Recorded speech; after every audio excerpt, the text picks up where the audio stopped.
కూటమి ప్రభుత్వం 2 సంవత్సరాల విజయోత్సవ సభలు మొత్తం రాష్ట్ర వ్యాప్తంగా ఘనంగా నిర్వహిస్తున్నటువంటి నేపథ్యంలో మరి అనంతపూర్లో కూడా ఘనంగా నిర్వహించేందుకు స్థానిక ఎమ్మెల్యే దగ్గుపాటి ప్రసాద్ మరియు జిల్లా తెలుగుదేశం పార్టీ అధ్యక్షుడు పూల నాగరాజు కూడా సమాయత్తమవుతున్నటువంటి నేపథ్యంలో మరి చూడొచ్చు ఏం చెప్తారు వాళ్ళు ఉన్నారు ఎమ్మెల్యే కానీ జిల్లా అధ్యక్షుడు గారు ఉన్నారు ఏం చెప్తారో ఆయన వాళ్ళు మాట్లాడారు సరే ఏంటి ఈరోజు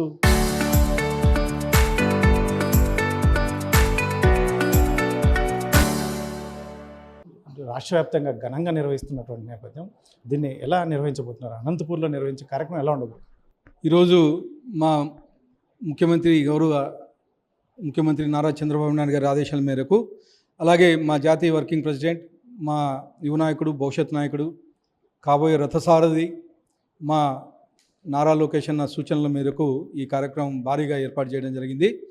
ముఖ్యంగా అనంతపురం అర్బన్ నియోజకవర్గంలో ఈ కార్యక్రమం ఏర్పాటు చేస్తాం. జిల్లా వ్యాప్తంగా ఉండే 7 కాన్స్టిట్యున్సీలు కలిపి ఇక్కడ అనంతపురం అర్బన్ నియోజకవర్గంలో భారీ బహిరంగ సభ ఏర్పాటు చేయడం జరిగింది. దాదాపు 10,000 మందికి పైగా మేము వస్తారని చెప్పేసి అంచనా వేస్తున్నాం.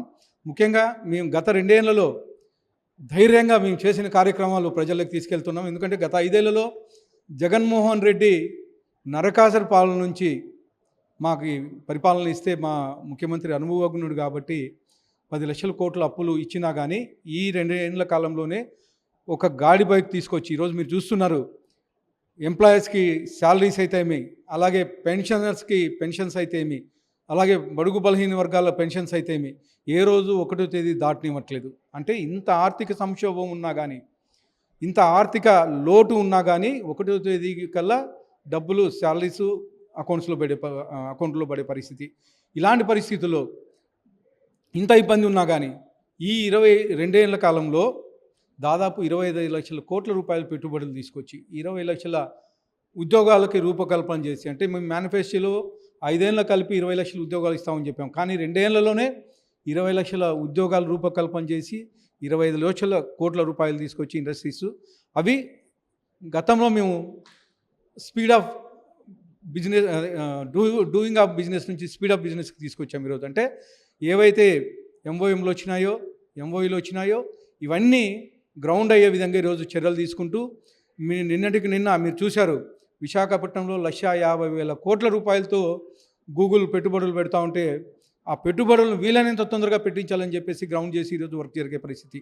అలాగే ఆర్ఎస్ఆర్ మెటల్ 135,000 కోట్ల పెట్టుబడులు నక్కపల్లిలో, అలాగే బీపీసీఎల్ దాదాపు 1,00,000 కోట్ల పెట్టుబడులు ఒంగోలులో, అలాగే మన రాయలసీమ తీసుకుంటే స్పెషల్ ప్యాకేజ్ కింద మన బడ్జెట్లోనే 30,000 కోట్ల రూపాయలు కేటాయించడం జరిగింది. ఇవే కాకుండా సెంట్రల్ గవర్నమెంట్ సహకారంతో దాదాపు 1,00,000 కోట్ల రూపాయలతో రాయలసీమని డెవలప్ చేసే విధంగా హార్టికల్చర్ హబ్గా తీసుకెళ్లే విధంగా చర్యలు తీసుకుంటున్నారు. ఆల్రెడీ మొత్తం మీద కూటమి అయితే మాత్రం సక్సెస్ అది ఏదైతే ఉందో లోటు బడ్జెట్ ఉన్న సమయంలో కూడా ఒకవైపు సంక్షేమం మరియు అభివృద్ధి చేస్తున్నాను మీరు చెప్తున్నటువంటి నేపథ్యంలో వైసీపీ అయితే మాత్రం వెన్నుపోటు రాజకీయాలు అంటూ కూడా రోడ్డెక్కినటువంటి పరిస్థితి. దీన్ని ఎలా చూస్తారు మీరు ఒక ఎమ్మెల్యే? వైసీపీ గతంలో కానీ మీరు చూశారు అంటే అబద్ధాలకి అలాగే అన్యాయానికి ప్యాంటు షర్ట్ వేస్తే జగన్మోహన్ రెడ్డి ఇలాంటి పరిస్థితుల్లో మేము చేసే అభివృద్ధి చూసి ఓరవలేక గతంలో వాళ్ళ 5 ఏళ్లలో ఎక్కడే కానీ ఒక ఇండస్ట్రీ తీసుకొచ్చారా? ఎక్కడైనా గుండెల మీద చేసుకొని చెప్పండి. ఒక ఇండస్ట్రీ, ఈ ఇండస్ట్రీ నా పేరు మీద ఉంది, నేను జగన్మోహన్ రెడ్డి తీసుకొచ్చాను అని చెప్పేసి చెప్పమనండి. ముఖ్యంగా విశాఖపట్నం వైజాగ్ స్టీలు ప్రైవేటీకరణ చేస్తూ ఉంటే కనీసం మాట్లాడలేదు.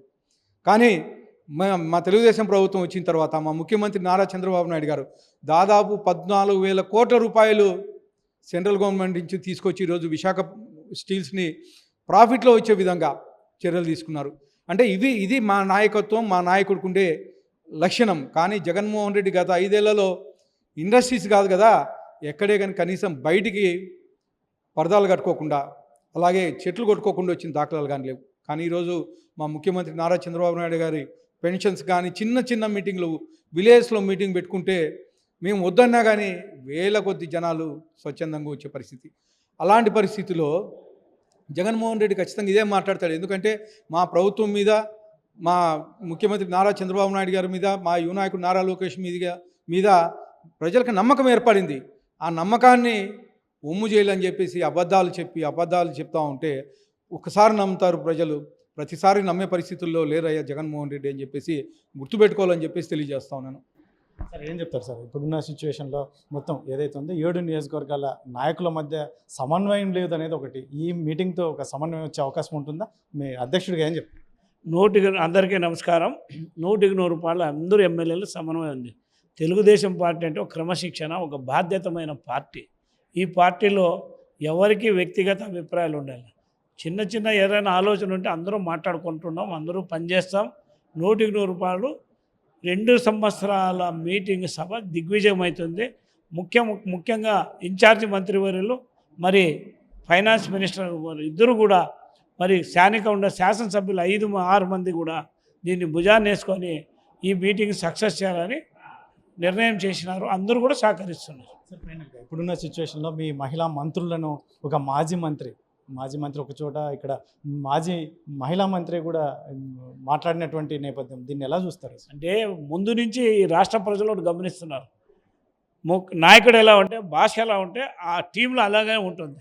కానీ ముఖ్యమంత్రి గారు 5 ఏళ్ళు పనిచేసే నాయకుడు అతని భాష అతను కాదనే ఇప్పుడు 11 సీట్లకు పరిమితం చేసినారు. ఈసారి అది కూడా రాదు. వాళ్ళ మంత్రులకు ఇచ్చే ట్రైనింగ్ అది, వాళ్ళ లాంగ్వేజ్ ఆమె ఎంతో విద్యావంతురాలు, చాలా అనుభవమైన నాయకురాలు, ఎంతో క్రమశిక్షణతో కలిగిన నాయకురాలు. ఆ పార్టీకి కానీ ప్రభుత్వానికి కానీ ఇప్పుడు 2 సంవత్సరాలు ఎలాంటి విభేదాలకు పోకుండా పార్టీ చెప్పింది ప్రజలకు సేవ చేసి జరిగిన సంఘటనకు గంట వ్యవధిలోనే స్పందిస్తుందా? ఇలాంటి మంత్రి పైన మరి మంచి పేరు వస్తూ ఉంది కదా, దీన్ని ఎలాగైనా చెడు చేయాలనే దురుద్దేశం తప్ప వైసీపీ వాళ్ళకి ఇంకోటి లేదు. జగన్మోహన్ రెడ్డిని ప్రజలు విశ్వసించే ప్రసక్తే లేదు. ఇది మొత్తం మీద అయితే మాత్రం అనంతపురం జిల్లాలో జరగబోయేటటువంటి కూటమి సక్సెస్ సభ విజయవంతం అవుతుంది రాష్ట్ర వ్యాప్తంగా కూడా. ఎందుకంటే కూటమి చెప్పినవి చేయనివి అన్నీ చాలా అనేక రకాలుగా ప్రజలను ఉద్దేశించి చేసినటువంటి కార్యక్రమాలు అనేక ఉన్నాయి. దానికి ప్రధాన కారణం చంద్రబాబు నాయుడు. గతంలో వైసీపీ ఏమాత్రం అధికారంలో ఉన్న సమయంలో ప్రజల పక్షాన ఏమాత్రం చేయనటువంటి పరిస్థితుల్లో ఈరోజు వారికి ఏమీ పాలుపోక ఏదేదో అవాకులు చవాకులు మాట్లాడుతున్నారే తప్ప, అందులోనూ ముఖ్యంగా ఇప్పుడు మహిళా మంత్రులపై మాట్లాడుతున్నటువంటి పరిస్థితి చూస్తే చాలా దారుణంగా ఉందని చెప్పేసి జిల్లా తెలుగుదేశం పార్టీ అధ్యక్షులు మరియు స్థానిక ఎమ్మెల్యే చెప్తున్నటువంటి నేపథ్యంలో 19వ తేదీన జరగబోయేటటువంటి సభ సక్సెస్ అవుతుంది ఖచ్చితంగా. ఎందుకంటే సమన్వయం లేదు అనేది అంశానికి కూడా, ఎందుకంటే మా నాయకులందరి మధ్య సమన్వయం ఉంది, కాస్త అక్కడక్కడ చిన్న చిన్న పొరపచ్చాలు ఉండొచ్చేమో కానీ అన్నింటినీ సర్దుకుంటాయి అని చెప్పేసి జిల్లా అధ్యక్షులు మరియు స్థానిక ఎమ్మెల్యే దగ్గుబాటి ప్రసాద్ చెప్తున్నటువంటి పరిస్థితి. కెమెరా పర్సన్ సుధాకర్తో చెల్లాకి నాయుడు, RTV, అనంతపురం.